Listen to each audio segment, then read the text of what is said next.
The bees are in a crisis. Pretty much everybody knows that right now.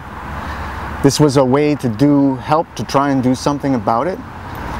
As one modest effort, one, say, plank in a larger raft that already exists in Montreal of hundreds of hives. This is one hive, not an apiary. There was a lot of conflicting information, a huge number of people involved, and a real breakdown in communication between all of them, including me.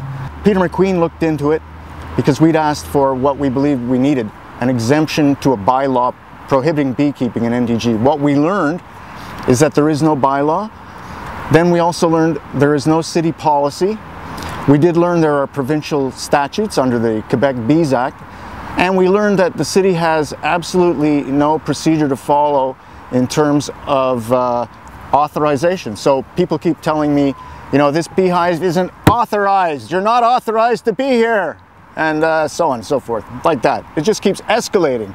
I say there is no authorization process, and every time you ask me to do something, I do it, and I get there, and then the bar is raised here. At one point we had a meeting, and it ended up that after the meeting, a few more weeks elapsed, 39 out of 40 gardeners were in favor, with a small number of them adding a condition.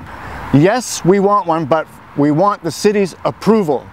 But there's no approval process in place, so you're going to be trying to do something for which there is no means to accomplish it. People are threatening and intimidating me. I'm not going to talk with them, and I'm under threat right now. The police came to my door armed, hand on gun, and they had nothing to charge me with. All they did was interrogate me.